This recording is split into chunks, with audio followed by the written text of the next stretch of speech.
ತುಂಬ ತಿಂಗಳುಗಳಿಂದ ಅಥವಾ ವರುಷಗಳಿಂದ ಕೆಲವೊಬ್ಬರಿಗೆ ಕಫ ಎದೆಯಲ್ಲಿ ಗಟ್ಟಿಯಾಗಿ ಶೇಖರಣೆಯಾಗುತ್ತೆ ಹಾಗೂ ಹೆಚ್ಚಾಗಿ ರಾತ್ರಿ ಉಸಿರಾಡುವಾಗ ಸುಯ್ ಸುಯ್ ಅನ್ನುವಂತಹ ಶಬ್ದ ಬರುವುದರ ಮೂಲಕ ಉಸಿರಾಡಲು ತುಂಬಾನೇ ಸಮಸ್ಯೆಯಾಗುತ್ತೆ.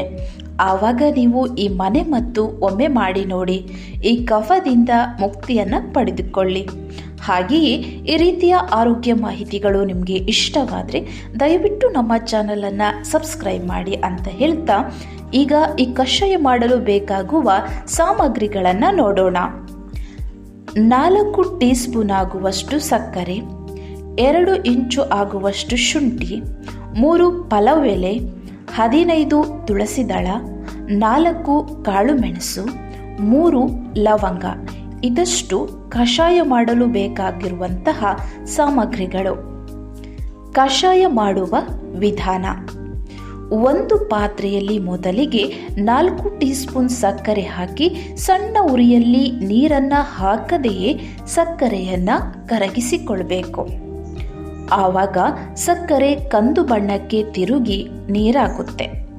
ತದನಂತರ ಈ ಸಕ್ಕರೆ ಪಾಕಕ್ಕೆ ನಿಧಾನವಾಗಿ 1 ಲೋಟ ನೀರು ಹಾಕಿ ಸಣ್ಣ ಉರಿಯಲ್ಲಿ ಮತ್ತೆ 4 ನಿಮಿಷ ಒಂದು ಚಮಚದ ಸಹಾಯದಿಂದ ಕೈಯಾಡಿಸುತ್ತಾ ಬರಬೇಕು.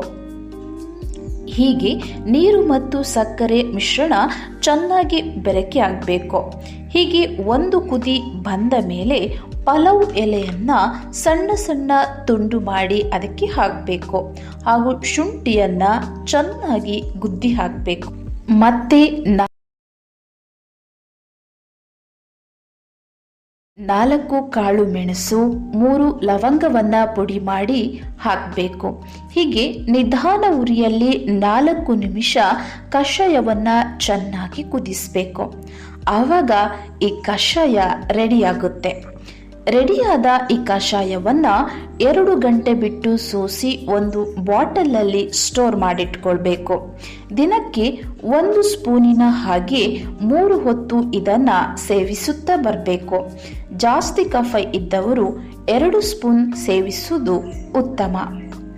ಈ ರೀತಿ ಮಾಡೋದ್ರಿಂದ ಎಷ್ಟೋ ವರುಷಗಳಿಂದ ಎದೆಯಲ್ಲಿ ಕಟ್ಟಿದ ಕಫ ನೀರಾಗಿ ಹೊರಗಡೆ ಬರುತ್ತೆ. ಈ ಮಾಹಿತಿ ನಿಮಗೆ ಇಷ್ಟವಾದರೆ ನಮ್ಮ ಚಾನಲನ್ನು ಸಬ್ಸ್ಕ್ರೈಬ್ ಮಾಡಿ, ಲೈಕ್ ಮಾಡಿ, ಶೇರ್ ಮಾಡಿ, ಕಾಮೆಂಟ್ ಮಾಡಿ. ಧನ್ಯವಾದ.